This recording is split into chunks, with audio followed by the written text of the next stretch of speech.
Morning, good afternoon, good evening, wherever you are in the world today. Welcome to today's session. Really excited to be here with you all. So we've got a great crowd coming in for today's session. So today we're going to be talking about the design pillars of sustainable game economies. And this is going to be with Castronova, Professor Edward Castronova, I should say. And we'll be taking lots of questions as we go through. Now, the question that we always get, people are still, even though I talk about this, people are still going to ask it in the chat, which is, yes, we're recording this session. It's going to be edited together. Once we've edited it together, it gets uploaded to YouTube. So there's a delay note on there. It takes a few days, and then it'll be available on our channel. Also, any of the models that we talk about and we show on today's, most of them I think we'll be putting out into the community for you guys to have a look at. My name's Matthew. I'm the evangelist for Machinations. Been kicking around the games industry for quite a while, but I'm going to be fairly quiet today. I'm going to be just kind of moderating the chat and feeding Ted with some questions as we go through. But Ted, are you there? So welcome, Professor Edward Castronova. Really pleased to have you here today. We've been working with Ted for quite a while now in kind of building and preparing for this very session. Some of you would have seen the manifesto that we published last week as part of the preparation for this, but I'm now going to be quiet and hand over to you, Ted. There it is, ladies and gentlemen, the design pillars of sustainable game economies and a few best practices. So let me just say a little something about myself to begin with. I'm sort of something of the grandfather of this field, for better or for worse.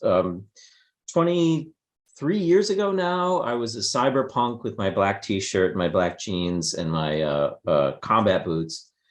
And I was sitting in an apartment in Anaheim playing video games. And I thought it would be funny. I had a PhD I still have a PhD in economics.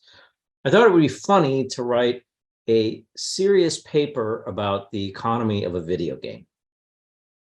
And I did that. And it turns out that the numbers were pretty serious back then. And they've only gotten bigger since. And so this whole idea of virtual economies emerged from that work and that period. I can't say that I've predicted absolutely everything that has happened in this space, right? I'm just too far up in the air. I don't have my fingers down in all the developments that everyone is doing all the time, but just this gradual movement of the GDP from the real world into virtual worlds is something that I believe then was going to happen. It is happening. It's going to continue to happen. And so, the things that I'm talking about, I guess I want to say I've thought about for really a long time. And I am really curious to find out from people what they are doing now, how they are pushing this sector forward, and what the latest developments are. Okay. So that's why Matthew asked me, do you want questions at the end or during? It's like, please, let's have questions during. So Matthew's been told to just interrupt me with any questions that come in on the chat. Okay. So let's start. What this is a view. What this is my understanding of healthy economies in general, translated into a virtual context and then expressed through the tool of Machinations. And the tool is the right tool. And that's one of the reasons I agreed to work with this company, is I've never seen, there just is no other tool that expresses so clearly the funky weirdness of virtual economies as this tool. And it's just really exciting to be able to express these ideas in a format that is so systematized and logical. I guess I should have been saying all that with this picture up. This is me when I didn't have a beard and I was younger and just as tubby as I am now. All right. So in working on this stuff, we've come up with a 3 pillars sort of presentation. So our target here is a developer's sustainable economy, whether, we typically, I'll be talking a lot about games, but also there's Web3 and NFTs and all the kinds. Any kind of environment where you have a platform where you want people to be trading and you want to get some juice out of it, you want to get some value out of it. So we've broken it down into 3 pillars. The 3 pillars are going to be currency stability is number 1. And we'll go deeper in all those. Price rationality and then proper allocation. If you have all three of these things working, then you have a good economy and you can get on to seizing value out of the system that you're building. So we'll start with currency stability. So when we're talking about currencies, I tend to fall back, actually in all these things, I tend to fall back on the mechanical definitions of things, the official, if you will, definitions from economics. And so within those definitions, you're going to see this coming up where you're sort of taking a pause and saying, this is what we mean. So what folks are calling, tokens and coins and all of this stuff, I'm thinking of as currency. Okay, so just so you know that there's some equivalence in these words. So what is currency stability? Well, one of the things about money is that it's emergent, which means it's really old and universal. Okay, so money is very much an invisible hand sort of phenomenon. Nobody builds a system like this and says, okay, now we're gonna put the money in. If money is needed, people will create it. They'll even create it outside of your system, as was the case with the dragon kill points, for example. Within games, there were raids and people would kill dragons and they would get loot, and there were allocation issues. And I don't have time to go into them, but outside of the context of these games, on independent websites, people created a currency called dragon kill points and used it to allocate the treasure inside the game. Okay, so that I think that's a demonstration of how powerful money is, and how it's going to happen, whether you want it or not. Okay, if it's needed. So this first pillar, stable currency, is going to exhibit three different features, and it's kind of a two-sided thing here. A good currency does all of these things, and any object that does all of these things is a good currency.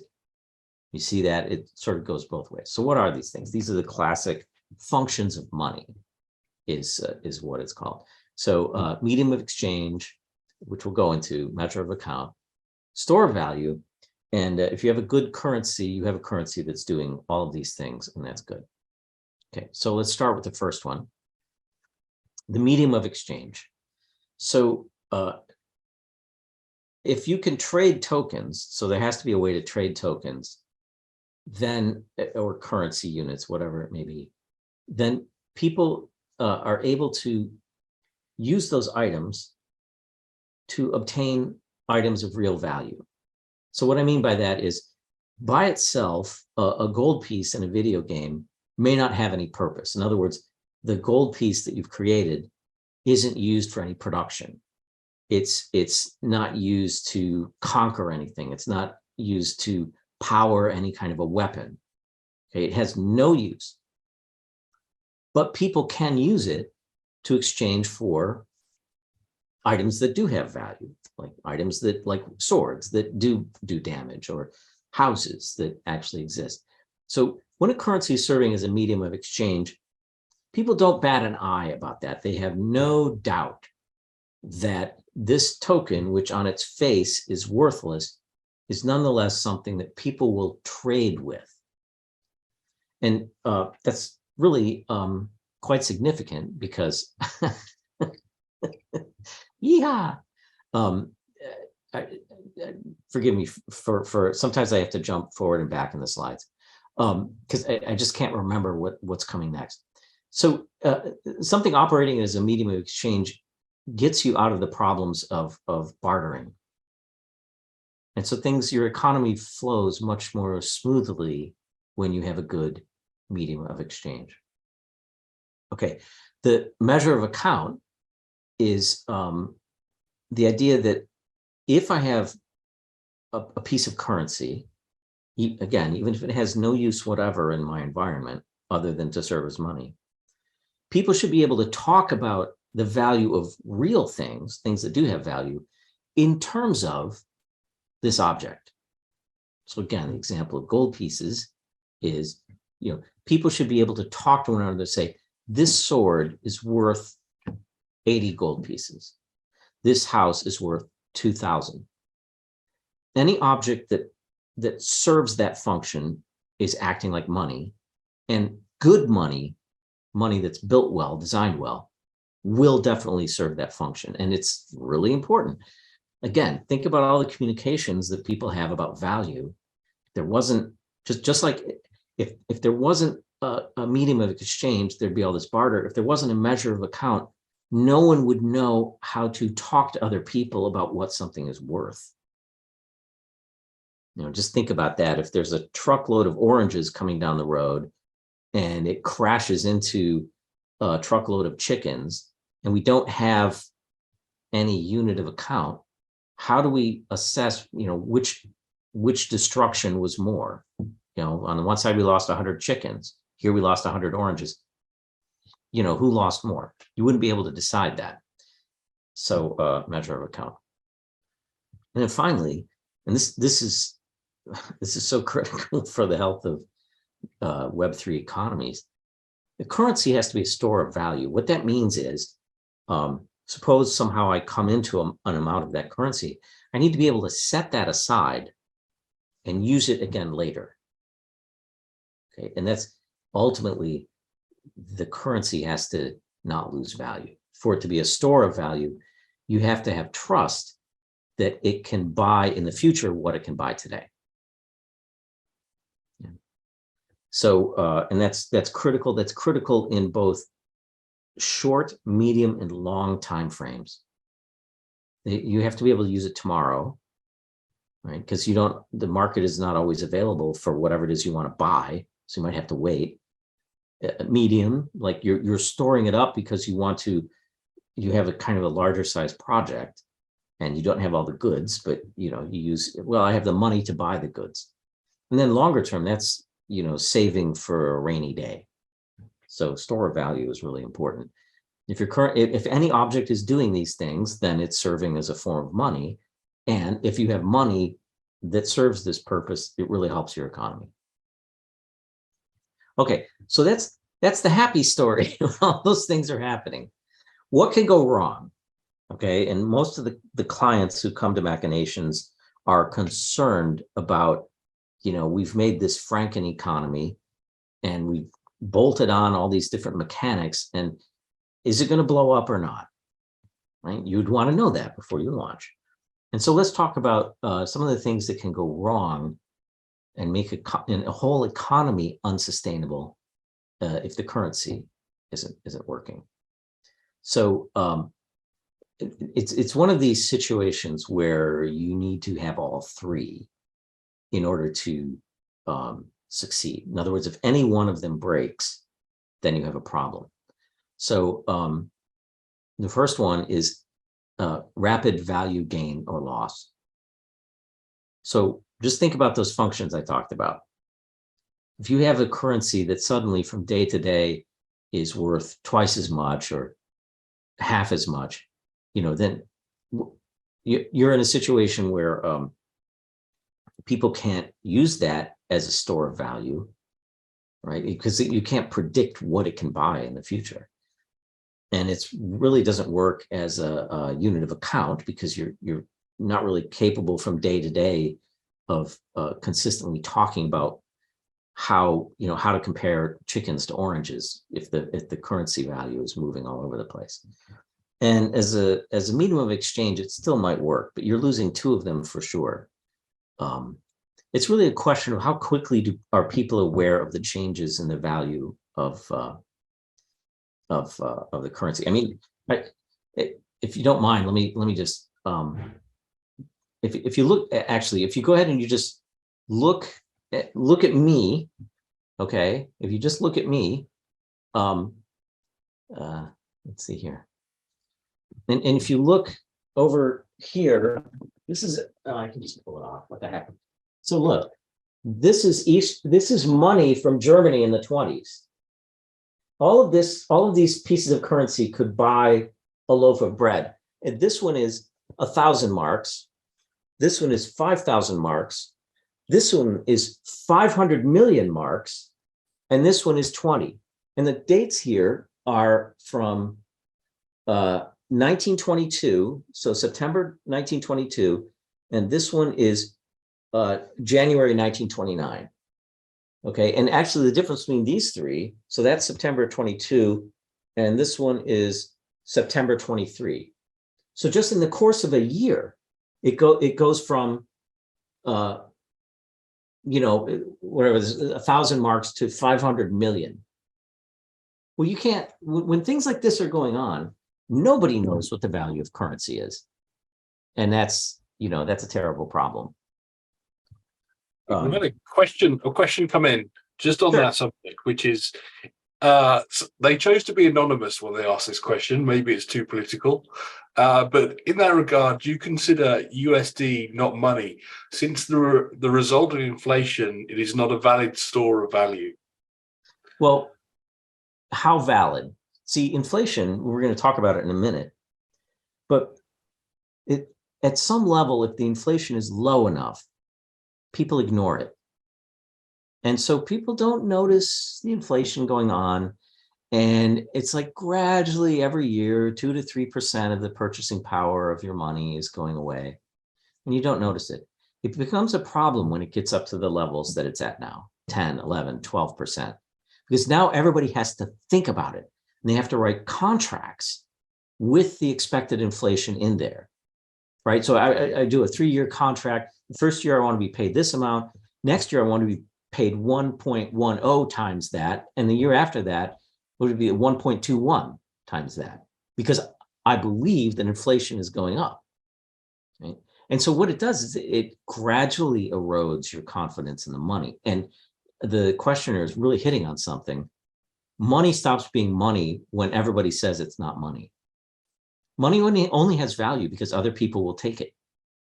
The minute we start saying, there's this social equilibrium around the idea that, let's say US dollars are valueless, then they will be valueless. But what's happening here is it's a gradual change. In a game, it can be overnight. It can be worse than Germany in the Weimar Republic. Right? Game economies can blow up in a matter of hours. So that's really different from the real world that has this sort of gradual thing going on. I think most Web3 devs would love to have something like a 3% inflation rate guaranteed. Okay, we can deal with that. It's the explosions that are the problem. Does that answer the question? Perfectly, yeah. And Okay. actually, you somehow managed to answer the next question as well in that answer. So that was perfect. Okay, good. 2 for 1. Okay, so another problem is if people just stop using it. I just talked about that. There are various reasons why people will simply not use a currency anymore that are not necessarily have anything to do with its value. I mean, the easy example is there used to be in my country Confederate States money, so money of the Confederacy during the Civil War, and it had value until the war ended and the Confederacy disappeared. Poof, right? It's not worth anything. The 2 oldest universities in the United States, one is Harvard, everybody knows that one. The other one is a school called William and Mary, which is down in Virginia. And it was just as rich as Harvard. Then in the Civil War, they put their entire endowment into war bonds for the Confederate government, which were great until April 14th, 1865, and then they just vanished out of use. So that's an extreme example, but if people just stop using the currency, then it's, it is valueless because it's valueless. See. So again, and so this comes to, in a way, some of these things are saying the same thing.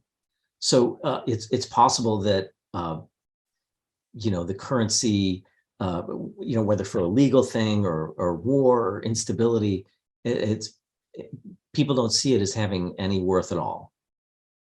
And this, and like I said, this can happen in game economies really, really rapidly. Okay, currencies get replaced by other currencies or other objects. So what have we done so far? So we've talked about what we want out of our money. Okay. And by the way, we haven't talked about other parts of the economy. This is all just about the money. Okay.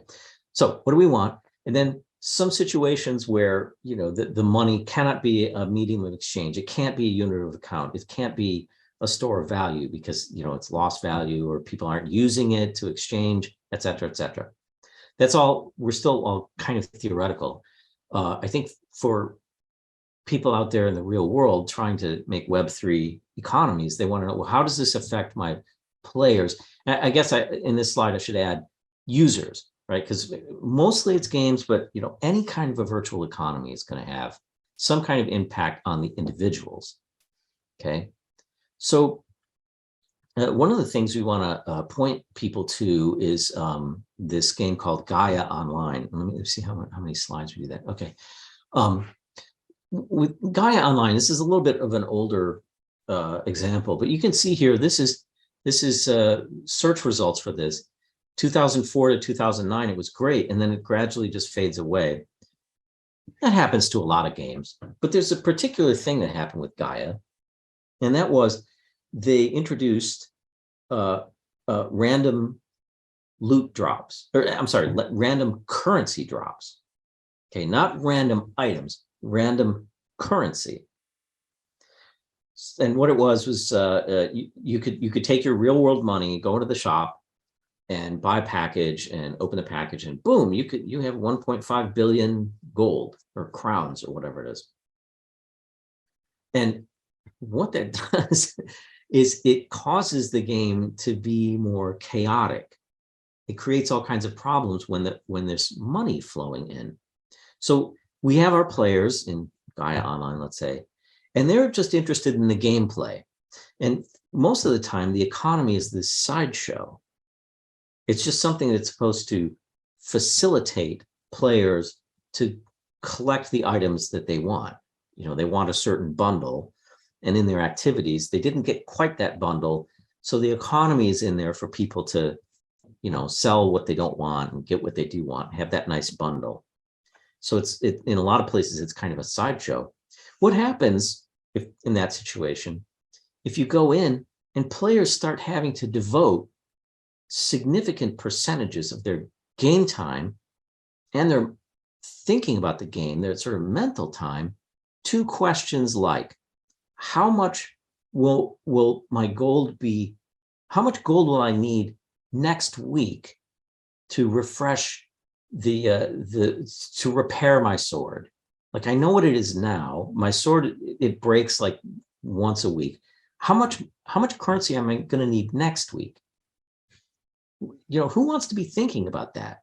But in a game like Gaia Online, you know, it's just the currency is pumping in there, and it's causing the value of currency that exists to go down.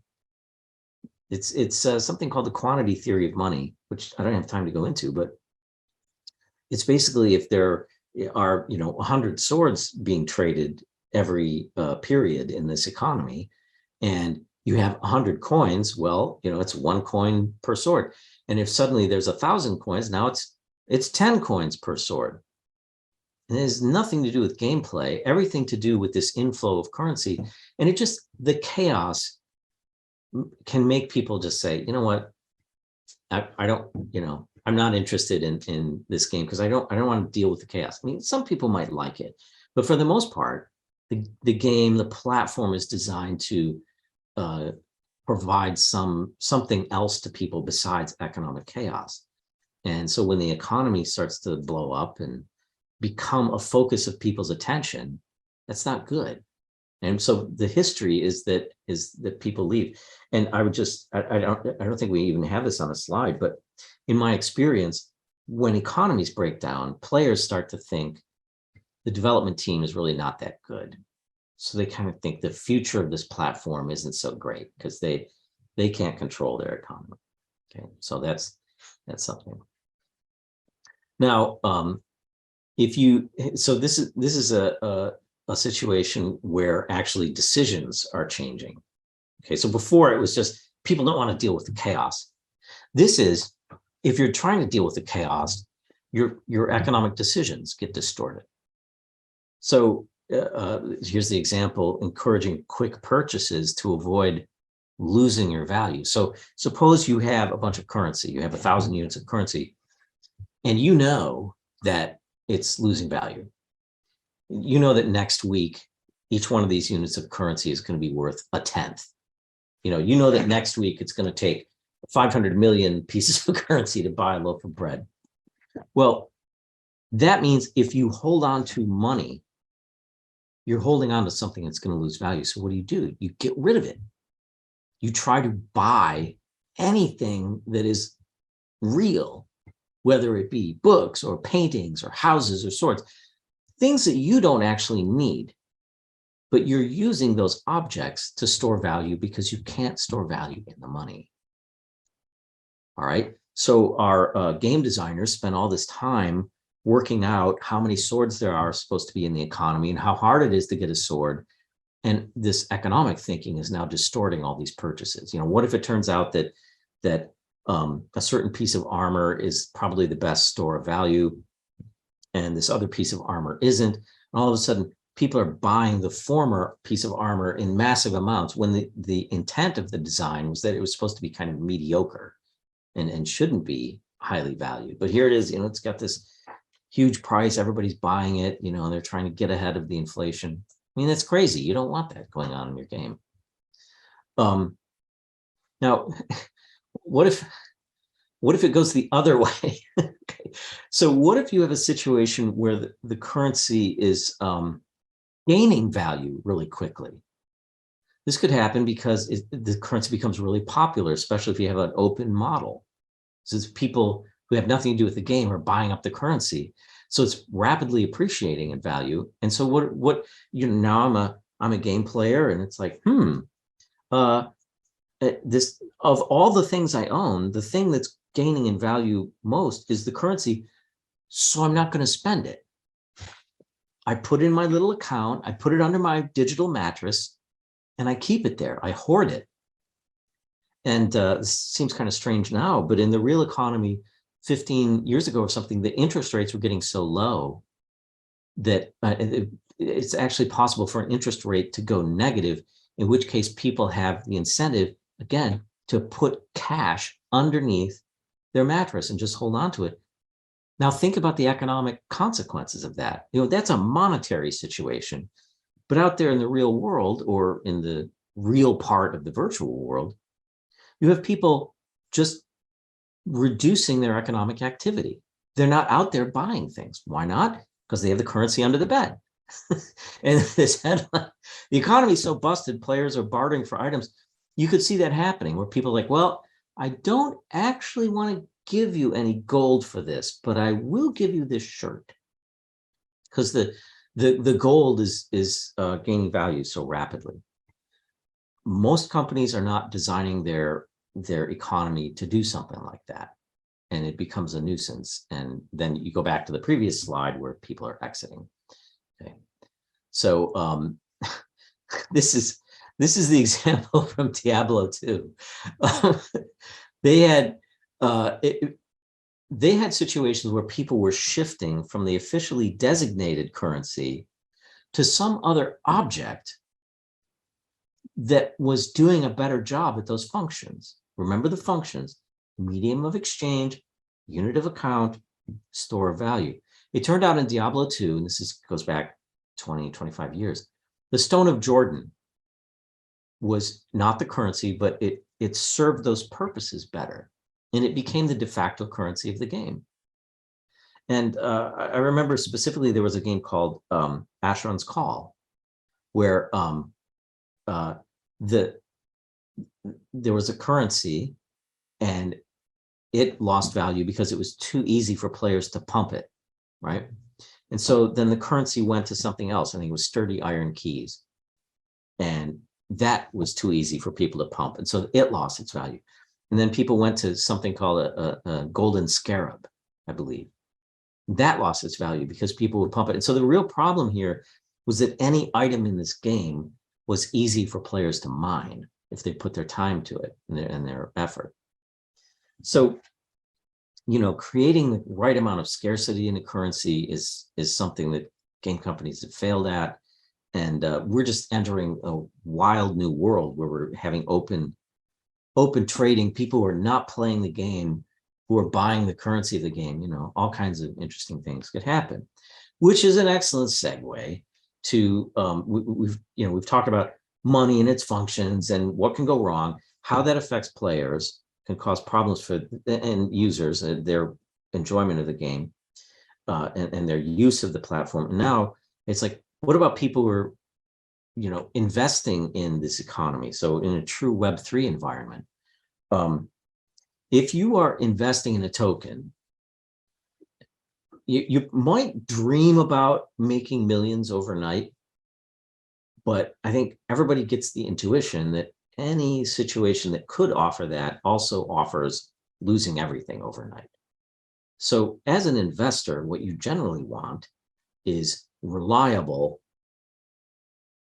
growth that is as big as you can get. Okay. And we all know that reliable growth isn't, doubling overnight. Reliable growth is numbers like 10%, 15% if things are going well, 20% if things are going great. But you'd be happy with 3, 4, 5, anything that would beat like treasury bills, right? Putting the money in a savings account, like 0 interest savings account, anything that's reliable. And so anyone making a platform for investors really wants that reliability, that predictability, that stability. Okay. Now, the presence of investors in these games creates this interesting situation. It's a psychological phenomenon called herding. We're going to talk about it here in terms of, under whatever name, if it looks like a duck and quacks like a duck, it's a duck. Okay. So what we're applying it to is bubbles. Machinations is like, when you run a company and it's like, well, here's this wide portfolio of things that we get ourselves involved with. And it turns out machinations is like finding bubbles that could happen before they happen is a big part of what they're doing. Finding, things that might explode that shouldn't. And so the expertise is developing in that direction. It's really interesting. So what's a bubble? Okay. Let's say you have a good, whatever it is, I don't know, linen cloth. And players in the game are messing around with linen cloth and the price goes up a little bit. And so it becomes known that linen cloth in this game is appreciating, it's gaining in value. Well, in a world with investors, people might say, oh, I'm going to invest in that, not because I need linen cloth, but because I like the game. I like that. I want the money. Well, if some people start doing that, it might encourage other people to do it because that does drive up the price. So you can get a bubble in anything.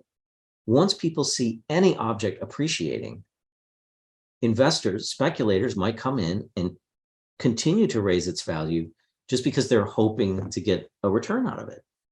Not because it has nothing to do with the underlying value of the good. So when we first saw this phenomenon, it was stuff like tulip bulbs in Holland. And it can happen to anything. And again, the difference between the real world and the Web3 world is how quickly it can happen. Or you can have people from all over the world, billions of people suddenly interested in a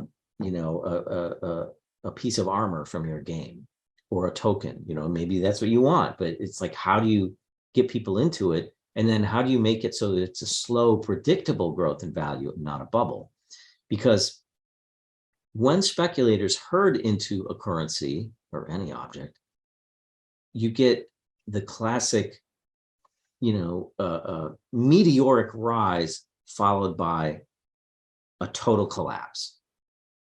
What's the meteoric rise? It's everybody speculating, coming in, buying the item, buying the currency, purely on a gamble that they can figure out when to sell. So everyone's waiting, like, when is the sell moment? When is the bubble going to pop? And as soon as it looks like the thing is going down again, then everybody's out of it. Okay. And your platform, your economy has just experienced a period of extraordinary chaos and uncertainty and lack of confidence. It does not, when something like this happens, it does not look like that slow, steady growth that people want. Okay? And, and always in these things, sophisticated people walk away with quite a lot of money, and people who are like just trying to use the platform get hosed. They end up spending a lot of money because they actually need the thing. They need it for whatever activity they're doing. And then when it collapses, it's like, oh, so now it's back to where it should have been. And all that effort I put into getting it when it was being speculated against, I just lost all that. Very frustrating for players. So, avoiding speculative bubbles is really important. And there are tools, there are ways of doing it. Okay, wow, where are we? We're still on the 20 minutes left.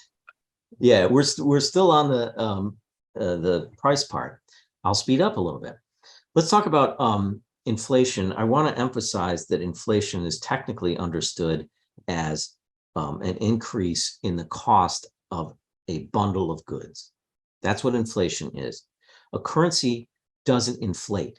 Prices inflate. Currencies lose value. Okay, so you wouldn't want to be saying that currency hyperinflated, because it's like, do you mean that it grew in value or lost value? So when we say inflation, we're talking about the cost of real goods in an economy. And when there's inflation, the currency is losing value. That's why we say here the cost of living in a country or in a platform. So we have here, this is pretty exciting, an example of a pretty good example of inflation in action. I don't think we have time to really walk through this, but you have a country here, okay, and the country's treasury, it could be a platform. They've got 3 million in it right now, and they've got 1 million in circulation. And every period, every step in this, they have to bring 1.5 million of purchasing into this economy. Now, there's a real object called gold. And so the value of the currency is the ratio between the currency in circulation and this 4 million in gold. So let me do one step here, a little bit slow.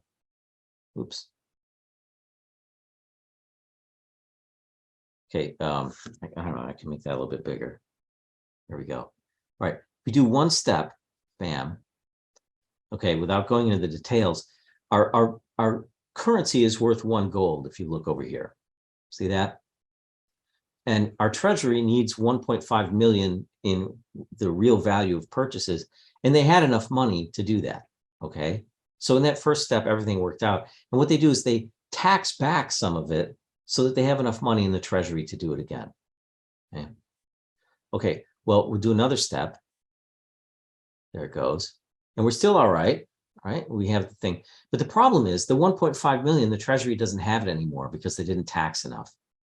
Okay, so what do they have to do? They have to start printing money. Okay, so they managed to print enough money to cover that 1.5 million, but in printing the money, they reduced the value of the currency. All right, so now they got a problem. They once again, they don't have the 1.5 million. They need 1.6 million because their currency is worth less. So in the next step, now they need 1.78. They don't have it, so they got to print more, which is going to devalue the currency. And it just keeps going and going. So you can just see the value of the currency is it spiked up for a minute there. I was like, wait a minute, something's wrong. All right, you see, down it goes. Okay. So, and then the amount of money in circulation, 6 million, 7 million. You're having a blow up, and it's just to give you an example of what these things look like. Okay. This is the simplest machinations diagram ever made. And but this is the kind of thing that can happen, right? Okay. So there's just an illustration how you can show in machinations, very, very simple model, how currencies can become unstable. Price rationality, what's that? Price rationality is the idea that things that are supposed to be valuable should have high prices. Things that are not valuable should not. Okay, and this can be a real problem. Okay, it's supposed to be a high price if it's got a high value. If you don't have that, people start getting frustrated and angry.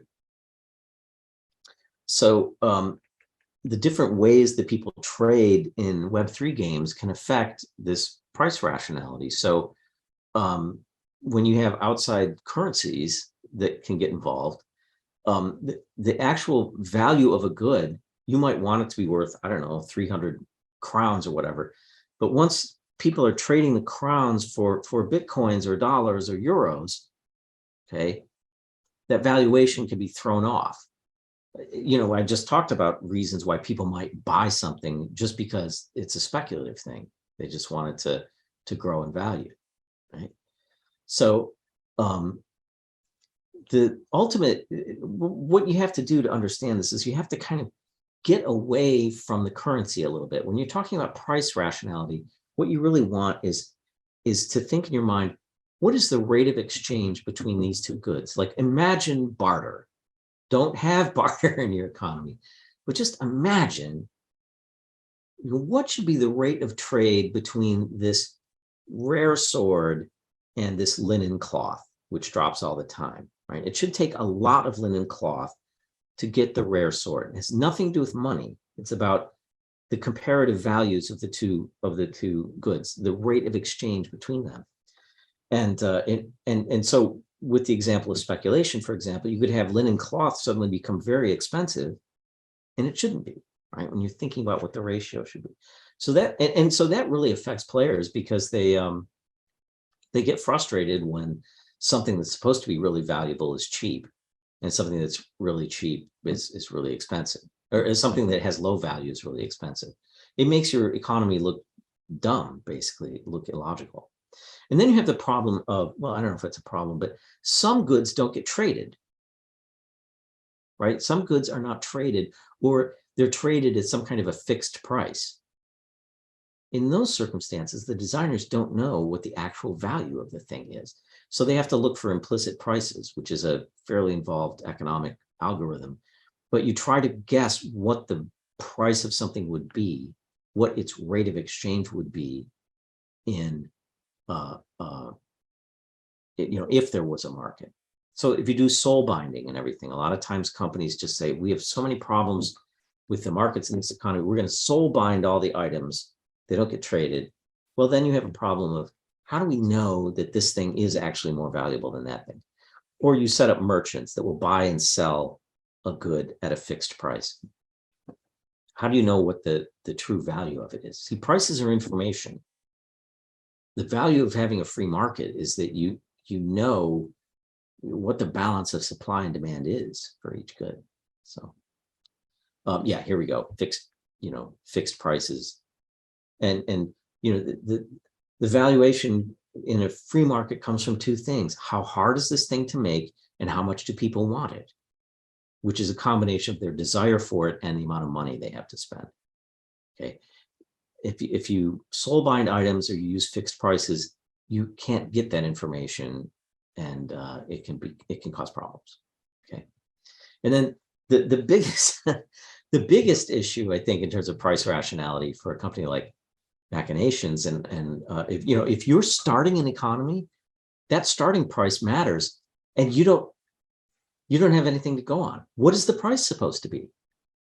Where do I set prices?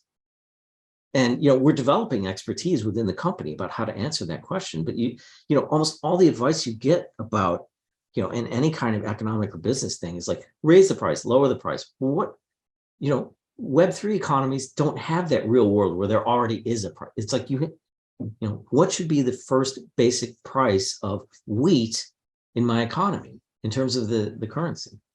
So there are algorithms and ideas for getting at that, but it's a tough question. What should be the starting price of my goods? Especially if it's like an NFT and you're expecting to capture value from its appreciation. Do you do the diamond theory and charge $1 billion for it? Right? That's people can go to very, very expensive places and purchase a shirt for just, 40,000 euros because, well, it must be good. It costs that much money. Or do you lowball it and say, okay, my first one is worth like 1 penny, one unit of currency. So it's a tough problem. Somewhere in between, I would say. This is very quick question here, which is, yeah. How do you feel about auctions and kind of bonding curves of methods of discovering prices? Yeah, so those work, but are they always practical? Do you really, are you ready? Is your game designed, and are you at the place where you want to be to release the valuation to the world like that? So this what I'm talking about here happens even before that. Like, nobody walks into a bonding curve or an auction saying, well, whatever happens, we're going to be okay with. It's like I have people I know in finance, and they talk about, oh, this is the same problem as your IPO, your initial public offering for a stock. And everybody starts guessing what's the actual value going to be. And so it's what I'm talking about here is the prediction or the understanding or the sense before you do all that. Because you don't want to be surprised. You don't want to be, building your whole economy on the idea that this token is going to be worth 1,000 euros. And then when the auction happens, oh, it's only worth 50. You also don't want to be in the situation where it's worth 100,000 euros, because then you should have made more of it. So, right. You gradually learn what the value of things is, but you got to start somewhere. In efforts, I love this diagram. Okay, this is something I can't possibly explain because it was created deep in the bowels of the Machinations fortress by an army of wizards. And this just gives you a sense of how complicated these economies can be. And this is not even the most complicated one I've looked at. But you're talking about trying to model how players are moving through an environment. And every time they do something, every one of these little boxes that you're seeing is creating an effect that potentially could change the value of the currency. And are there hidden loops in this? Absolutely. And, that's why I just can't think of what you would do other than do something like that, this sort of modeling, to figure out what the hidden loops are and try to back out of that what the starting price should be. Right, Matthew? Am I getting it right? There's down in the dungeon, there's all these. Well, Cesar at least, yeah. I don't know about it. I would certainly call him a wizard. Do you have another quick question on that same subject though? So is Dutch auctions an option, or maybe public polls to feel out the value from your community to try and get it right? Well, okay, this is the problem. This is a much more general problem called interest elicitation or value elicitation. Surveys are not a poll or a survey. You ask somebody, how much would you be willing to pay for, this hat? And they try to, there's a whole science of it, right? They try to do that, for example, if they're going to pass a pollution regulation, and they want to know what's the value to people who are living in these homes of having a clearer sky. And so they show pictures like, here's a smoggy sky with pollution, here's one without. How much would you pay to be able to live in this one and not that one? And, you can get somewhere with that. Or looking at forums, that's another, you're looking and seeing how people are reacting to various ideas about value. But it's all very sketchy. I mean, Dutch auctions are kind of in the same place with other auctions. You're going to get a number. But the prior question is, what number would I want my Dutch auction to produce? Okay. And they're really, you either go out and take the plunge and get the observations, like actually do it, or, and then take what you get, or you simulate and try and use modeling and wisdom, not just modeling and wisdom, to get a sense of what it would be. There's no easy answer, is really all I have to say about it. Yeah. This is, things that can go wrong. The red ones are the or is an NFT here, and Good at this one, yeah. am I getting? Because it kind of shows what the simulation, that model above. This is the sort of data it produces, and how many different things we're tracking on that economy to really make sure that we're keeping up with what's going on with it. Yeah. So right, there are certain lines that you want to be flat, you want other ones to be growing steadily, you want some to be cyclical. So like you can see there's a little, if you look at the very top line, there's a little cyclical stuff in there. What if the little lumps became a much more prominent feature than the overall trend? Do you want your players to be experiencing that? Ups and downs, ups and downs. All right. Okay, we gotta go through the last. So proper allocation. So we had currency has to be stable. Valuable objects have to have high prices and vice versa. And then the proper allocation part. A good economy gets the right goods to the right people. Okay. The allocation function of an economy it's how does this system distribute goods to people? So in a command and control economy, the government says, we're going to send 5,000 pairs of rubber boots to Vladivostok, right? And that's how it happens. In an economy, it's decentralized. So a Web3 platform has to trust the system to get the goods to the people that they want to have the goods. I mean, warriors need swords. Does the system allow swords to somehow get to warriors? Okay, and that can be done in a number of different ways, a pricing system, but also, the crafting system, for example. Do warriors have an easier time working with iron ore than wizards do? So it's more of a holistic issue. And it's really about how the users perceive the system that matters. It's not so much, oh, I did it with a price system, I did it with command and control, like with helicopter drops and things like that, harvesting, crafting. It has to seem fair and reasonable to the people who are getting it, or they won't be happy, right? And again, they're trying to have happiness with other things in the platform. If the allocation doesn't seem fair, that's like a nuisance factor, and you don't want people to have to burn their mental cycles on, wow, I should get that sword, why did he get it? Okay, so you have to think about what do players expend to get what they get. So players recognize some people have more skill than others. Players also recognize that some people put more time into it, and some people work harder, like researching things or doing the social part. So it's basically proper allocation is the more you put in, the more you should get out. And the closer the bundle of things you get is to your ideal bundle. That's what proper allocation is about.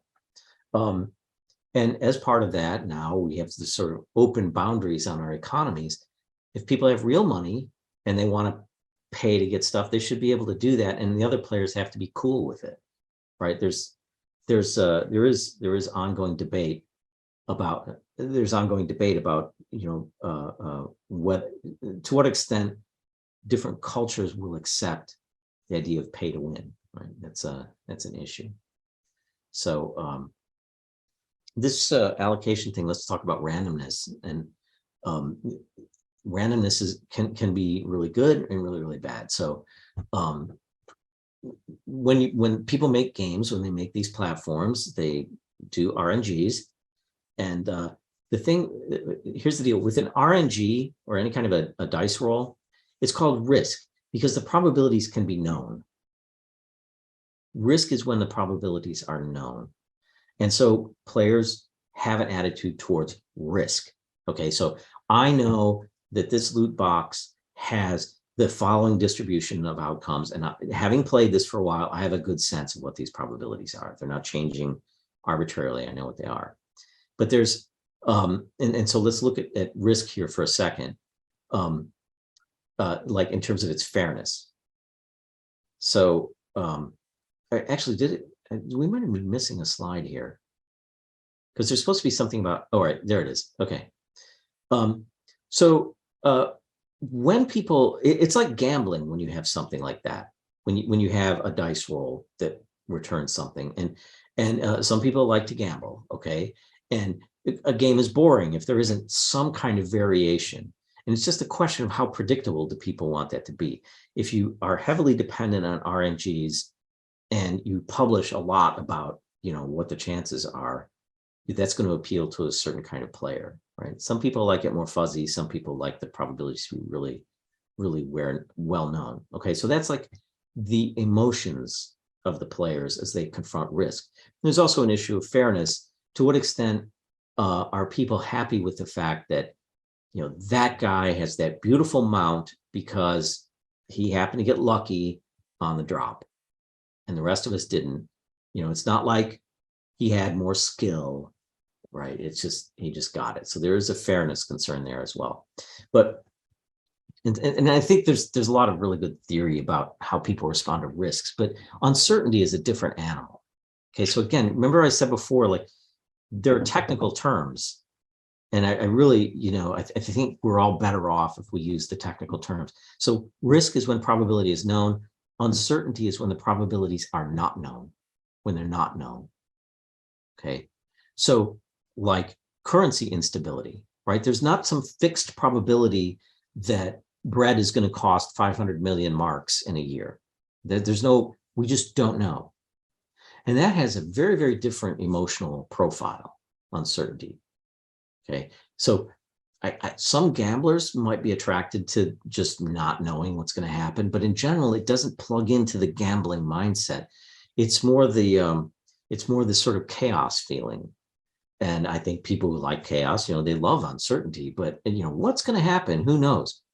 But if that has not been designed into the gameplay, in other words, if it's just something that is popping up randomly over to the side in the economy, generally speaking, players don't like it. It's like, I'm here, I'm dealing with the uncertainty about this dragon.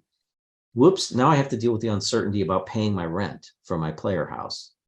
That's a nuisance. That's not fun.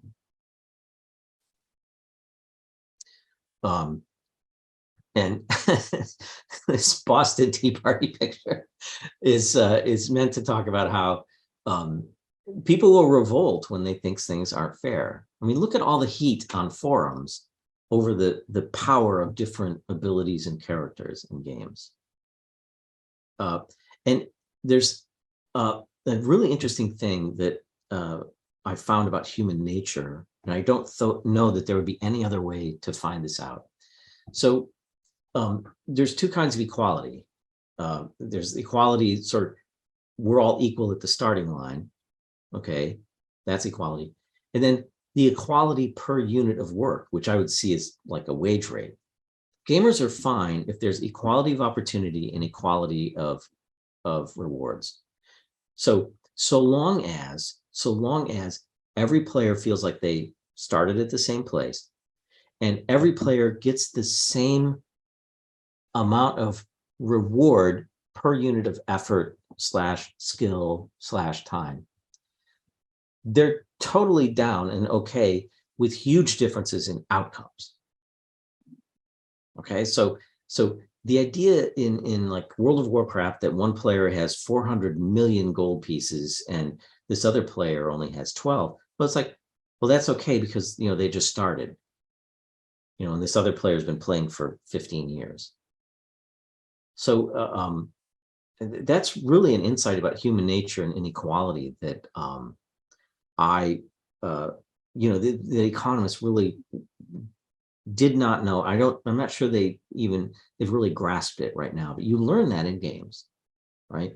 If wages are equal and everybody starts with the same endowment, people are not at all concerned about unequal outcomes as much as they are in the real world.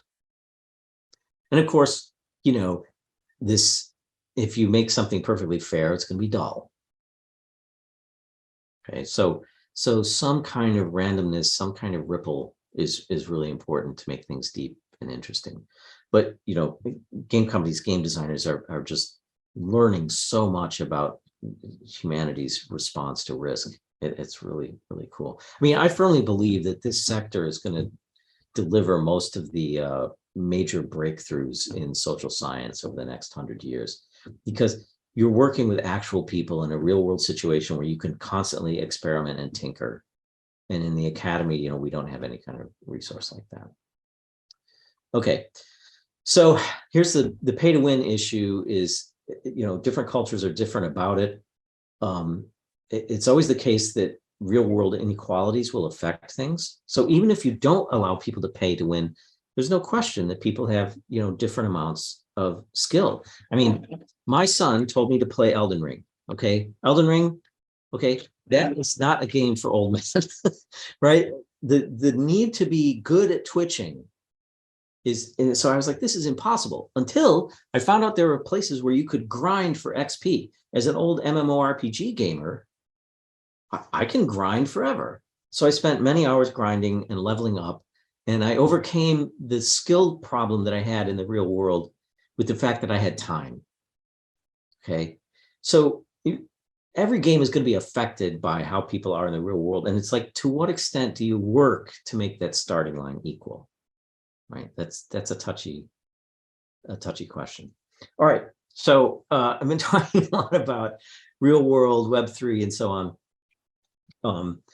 Just to go through this really quick, each one of these creates an opportunity and a challenge for Web3. So for example, scarcity is sort of part of the real world. In Web3, everything's free. So it's like, on the one hand, the opportunity, hey, I can make anything free. The challenge is, well, maybe people don't want free. And so what kind of scarcity do I create? In the real world, there's all kinds of mechanics like taxes and transportation costs. In the Web3 economy, everything's instant, frictionless. Well, frictionless kind of takes away some of the fun. Like, there's a thing called arbitrage opportunities or transportation, right? Maybe some people like transporting goods for money. Okay, so that has to be built in. Decay is natural in the real world. In a web economy, you have to build in decay, unless you want what's called database inflation, where everybody's always getting more stuff. In the real world, it's the governments who supply, control it, who knows what they're up to, right? But we assume they're experts and they're printing and destroying money as they need to. But of course, in a Web3 economy, again, to avoid that database inflation, stuff has to be burned. You have to suck it back out again explicitly. There's not going to be any decay, and you're not going to have the Federal Reserve. You are the Federal Reserve that needs to manage it. You never have the real world. It's not like if people get dissatisfied with the Venezuelan economy, literally every Venezuelan can move to Paraguay overnight. That can't happen in the real world. It can happen in a Web3 economy. You can lose your entire population overnight, and the next day you could have 7 billion people trying to get into your world. Okay, so it's an opportunity. Yay, all those eyeballs, but a challenge, all those eyeballs. So yeah, just to sum up real quick, we were talking about stability a lot, but there's also making sure the right prices on the right goods, making sure the right people get the right things. And that, best practices are evolving in this space. Okay, so what we try to work with here are things that are facts. So like a simulation is a fact. Okay, you can get opinions from anybody, but a simulation is, okay, we set up these assumptions and we work through these mechanics, and this is what happened. So those are factual statements. It's not like what I think would happen. This is what actually happened with our simulation built on these things. There's, and this is not just in the Web3 area, right? In the real world, the airwaves are filled with folks who have opinions about, what's going to happen. I mean, I have an opinion, but I don't trust my opinion as much as I would trust a simulation. Okay, so that's why we recommend that people test before launching. You do that in every other part of your economy or of your game or platform, right? You test out the colors, the color palette, you test out the mechanics, you test all those things. You should be testing the economy too, because otherwise it becomes a big nuisance. So best practices, and again, they're evolving, but it involves things like, what are the levers? What are the best control points. What data should you be, what kind of hooks should you have? Right now, most platform Web3 databases just happen randomly. It's just the programmers need to store certain variables for use later. That becomes the research database, and usually it's a huge mess and almost impossible to do with. So you need to be proactive, and we like to recommend certain warning signs, things that will flag, that will do a red alert button before everything starts to fall apart. And takeaway, right? If you can control the rate of accumulation of your assets and the rate of destruction of the assets, where assets is broadly defined, okay? So it's currency, but it's like everything that's important to people. If you have good control points over that and good warning signs about that, you can keep the economy from just exploding. And that seems to be like the most important thing in the testing phase is, can I set something up that will not blow up in that important 3 to 4 week period where my game is getting its reputation, right? Can I keep it from blowing up in that period? Okay. Parting words. What are you trying to sell? Happiness. Ultimately, you're trying to sell happiness to eyeballs. And that means making things fun. That's the essence of it. Maybe the economy is a source of fun, but typically it's something that is facilitating the happiness and the fun. And in order to do that, people have to trust you, and they will look at the economy and make trust judgments about the happiness fun part based on what they see in the mechanics of the economy. Thanks very much for your attention. I'm sorry, it looks like I kind of went over, but learn more about Machinations, and we just put out a white paper where we talked about all this stuff. Thank you very much. Any questions? I've got a few questions. I've been holding them up so we could get through the content, because I'm aware that we're over time. So if you've got a couple more minutes for some questions. Yeah, totally. Yeah. Perfect. So I think one of the first ones, Kiefer was asking, what are your thoughts about the best way to reduce the impact of speculation on price stability for the currency? So things like strict price ceilings, forward guidance on treasury spending for price, sustainability, levers on faucets, sinks, like anything else you can think of. Well, yes, all of those things. I mean, but ultimately, it's kind of like winning a war. How do you win a war? Not by blowing up this and that. You win a war by convincing the enemy stop fighting. So how do you convince speculators this is no longer a good that's going to rise in value? So all those things you mentioned could be good. So for, probably, what you don't want to do is release massive amounts of this stuff to keep the price down. I think temporarily halting trading is what the stock market does. You just say, we're stopping trading in this, and just wait for everything to cool down. Okay. I think with Web3, you have really unique opportunities to identify why someone is buying something. Like you have this data track record. This person is a crafter. So I know this person should get the linen cloth. This person has never done anything in our game. That's a speculator. So you could set up things like guilds, like at certain times only guild members can buy. There's a million things you could do, but remember that what you're targeting is to stop the speculators from thinking that they can make money on the item. Yeah, perfect. Let's go to this one next. On the topic of fairness and equality of rewards, wouldn't effort also include in-game payments in free-to-play games, as effort is just an umbrella term for player investment? Would you consider that to be true? Yeah, well, the technical sense of effort is trying to accomplish something. So it's more of a work-related thing. But you could look at input. You could use a word like input to talk about both effort and real money. And at that point, it's a little bit semantic, and it's a little bit, what's your philosophy? Do you think that folks using real money in games is legitimate input towards the game outcomes or not? Some countries are like, yes, that's fine. Other countries are like, no, that's cheating. So, and it, argument goes both ways. Perfect. I don't know what your thought is on this question, but what are some good ways to burn currency in a game? Well, having things like deposit fees on auction houses, and then, you don't put that into your treasury, you just dump it. You just take it out of the system. You typically would not want to go with explicit taxes. Okay, that really, people see the TAX word and they really don't like it.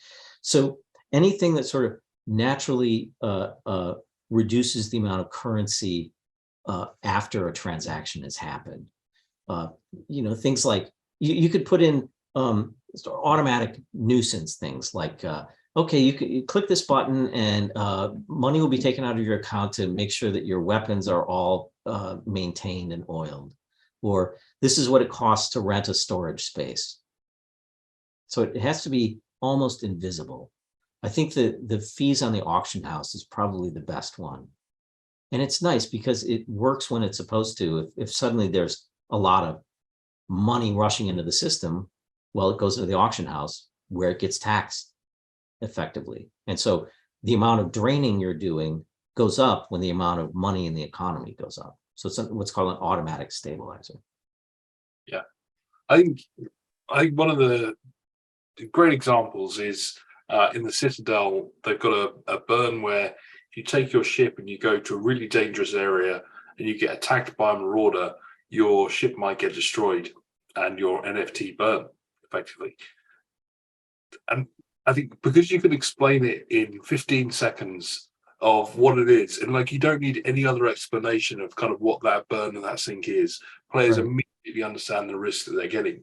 Like I think if you can take a burn and you can explain it quickly and everybody gets it and players are accepting of it, I think that's what makes a great burn. Yeah, that's the thing. It's within the lore of the game. I mean, ship destruction is the burn in EVE Online, right? Yeah. So just so long as it is perceived as that it is proper and just that I would put all this money into a ship and it might get blown up. Yeah. We've got a few other questions. One question here, probably a Machinations question. These models make probabilistic assumptions about player choice, where those use intuitions for setting those choices. Where do those intuitions for setting those choices come from?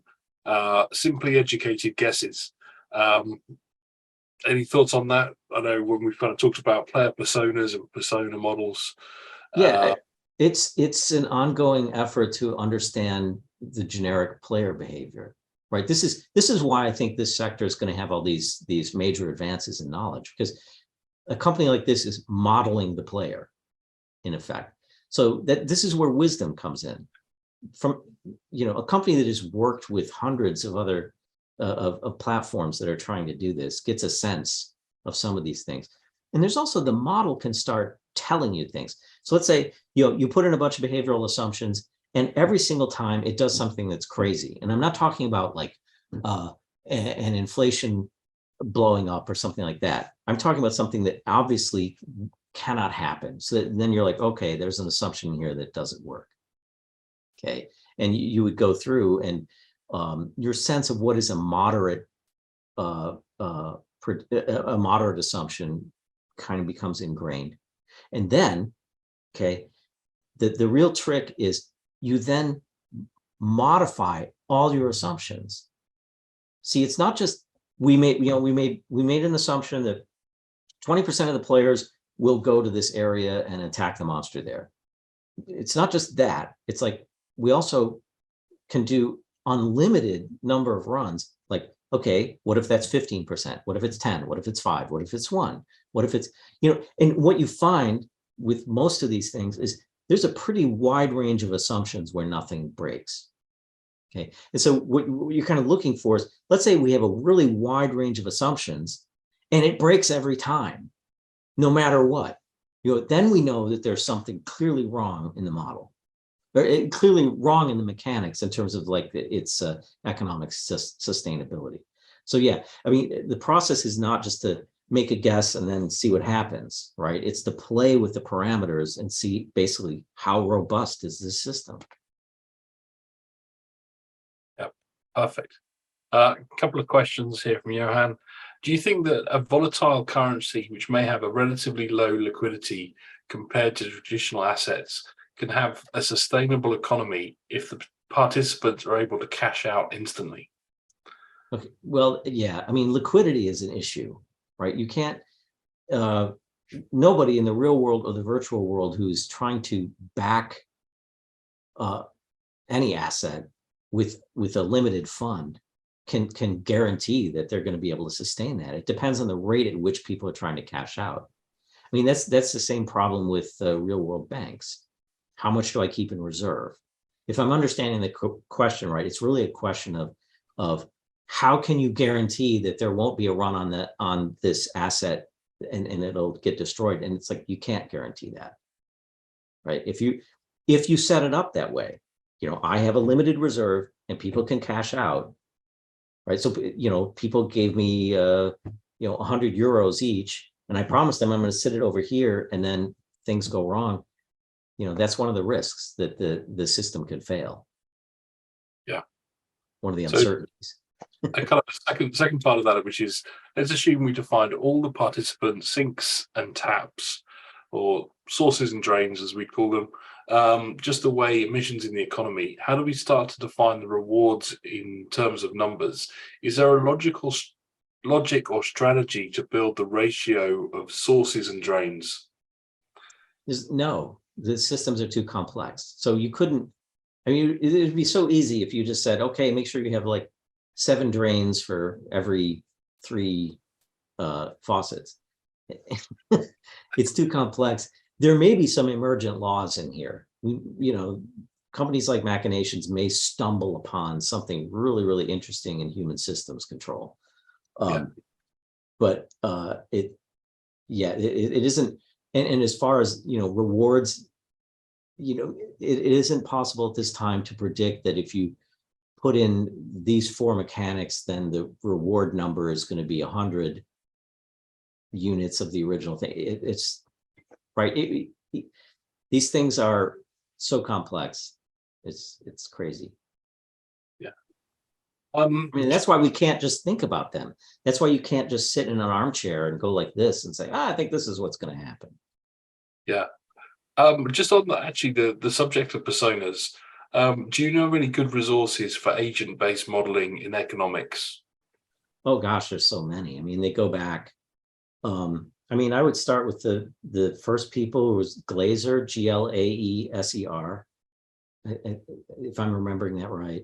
I can follow up, and you can, maybe Matthew, you could put it on the screen down below. But yeah, agent-based modeling is a similar practice, although it relies a lot more on emergence than Machinations does, I would say. They don't really focus too lot on complex choice situations. They focus on, you have an agent and you have 4 pots of sugar, and the agents go around looking for the sugar, and it's like very, very distant from anything anybody would actually try to set up. It's very abstract. Nice. You would be able to find stuff in there like questions about calibration. How do we know that the agents in our agent-based model are acting like actual people? Perfect. Another question here: is it possible to build a game economy with a fixed amount of tokens? For example, we want to start distributing tokens in a bigger percentage and then move only to organic rewards distribution once the token distribution decreases. Yes, but recognize that if your economy grows, so you have a fixed number of tokens, your economy grows, what's going to happen is those tokens are going to grow in value. Okay, which is, something that people like, but it's going to cause hoarding, right? So, typically a fixed amount of currency reduces the chances of growth, right? Because if people are hoarding, they're not going out and doing things that create activity that cause the growth, right? If we had an economy based on $100 bills and we had 1,000 of them and everybody put them under their blanket, the economy wouldn't grow, because it's not being used. So it's possible, but generally, it's not. The answer here is probably going to be something like, what is the growth path in the tokens? You want it to grow enough so that the economy grows, but not so much that they lose their value. You want them to appreciate. So it's a tricky dance. Another question here: how many layers of currencies is good to have a global in-game economy? How many layers? Like how many? This currency you buy for real money. This currency you harvest. This currency you get by doing quests. Well, I don't think there's any fixed number of that. I don't think there's any fixed number. I think there you're getting into some really, your psychology there, your economic psychology there is about information processing in the brain. And studies have shown if you give people too many choices, they become unhappy. In theory, they should become more happy, more choices, more freedom, more happy, but people get overloaded. So, some games get a lot of entertainment out of having a million different currencies, like Path of Exile had that. But you need to have notions of like, this is the one currency in order to facilitate exchange, for example. If you have 7 different currencies, everybody's like, well, what are we trading in? Okay, so there's Perfect. Keith got a great comment here. Keith from Economics Design. I recognize that name. Brilliant guy. It's saying that a fixed supply generally works better when the token is structured as a value accrual token rather than a medium of exchange. These can be conflicting forces if you're trying to do both with one token, which provides the motivation for many dual token models. What do you think of that? Yeah, that's perfect. So notice the commenter separated out the medium of exchange function from a store of value, or actually not even a store of value, but an accumulation of value. Okay, appreciation. And so that's a case where, maybe if I want to avoid this hoarding issue, then I have one token that is people are supposed to make money off of, and then I have this other thing that is just what people are supposed to use to trade. Okay, so there I'm thinking this object is currency, this object is like a stock, right? Or it's like a pile of gold. It's not used for trading. It's not used as a unit of account, but it is expected to grow in value over time. So you see each application really has different demands for how many currencies it should have, or I should say how many assets it should have. Yeah. Generally speaking, though, it's good to have one asset serving as the currency, as like the central currency. I think, you don't want to have a market over here that's using rubles and this one over here that's using crowns. You wouldn't want that. Yeah, that's fantastic. I think that's one last question, and then I think we'll definitely be at time.